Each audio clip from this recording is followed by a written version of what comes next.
Hello YouTube, welcome back to another reading of the Bible. Yahoo! We're going to read from Mark chapter 5. Let's get rolling, boys. Jesus Jesus restores a demon-possessed man. They went across the lake to the region of the Gerasenes. When Jesus got out of the boat, a man with an impure spirit came up from the tombs to meet him. This man lived in the tombs, and no one could blind him anymore, not even a chain, for he had often been chained hand and foot, for he tore the chains abroad and broke the arteries to his feet. No one was strong enough to stumble him. Night and day among the tombs of the hills he would cry and cut himself with stones.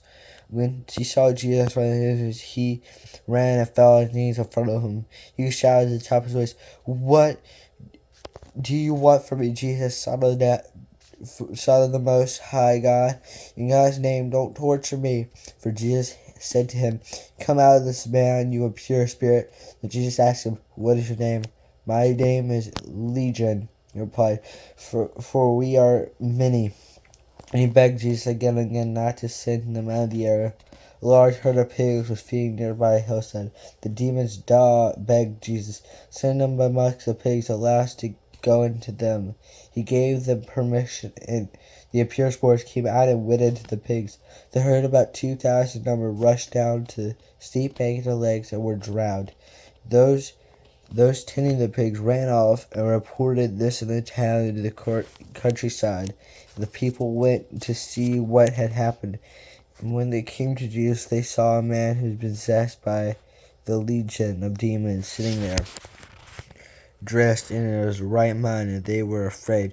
Those who had said the people what had happened and that the demon-possessed man had told about the pigs as well. Then the people began to plead with Jesus to give them their region. As Jesus was getting out of the boat, the man who had been demon-possessed begged to go with them. Jesus did not let him, but said, "Go home to your own people and tell them how much the Lord has done for you and how he has mercy on you." And the man went away and began to tell the disciples of the disciples how much Jesus had done for him. All the people were amazed. Jesus raises a dead girl and heals a sick woman. When Jesus again crossed over by the boat to the other side of the lake, a large crowd gathered around him while he was by the lake. Then one of the synagogue leaders named Jairus came, and when he saw Jesus, he fell asleep. He pleaded mercy with him. "My little girl has died. Please come and put your hands on her so that she will be healed and live." So Jesus went with him. A large cloud had pressed around him, and a woman was there who had been subject to bleeding for 12 years. She had suffered a great deal under the care of many doctors and had spent all she had, yet better she getting worse. When she heard about Jesus, she came behind him in the crowd and touched his clothes, because she thought, "If I touch his clothes, I will be healed." Immediately her bleeding stopped, and she felt in her body that she was freed from her suffering. At once Jesus released that power and gone from him. He turned around in the crowd and asked, Who touched my clothes?" You see the people crowding against you, his disciple, and yet you can ask, "Who touched me?" But Jesus kept looking around to see who had done it. Then a woman, knowing what had happened to her, came and fell on her feet and said, trembling with fear, told him the truth. He said, "Daughter, your faith has been healed. You go in peace and be freed from your suffering." While Jesus was still speaking, some of the people came from the house of Jairus, the synagogue leader. "Your daughter is dead. Why bother the teaching me?" Overhearing what they said, Jesus told them, "Don't be afraid, just believe."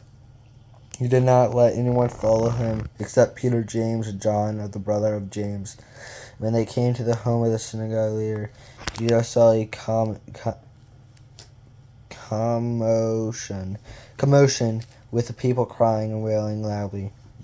He went and said to them, "Why all this commotion and wailing? The child is not dead but asleep." But they laughed at him.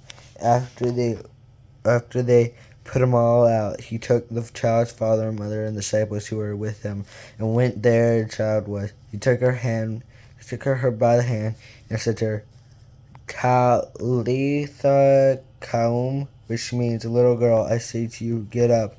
Immediately the girl stood and began to walk around. She was 12 years old. At this, they were completely astonished. He gave strict orders not to let anyone know about this and told to give her something to eat. So that's for the Bible reading today, guys. See you tomorrow.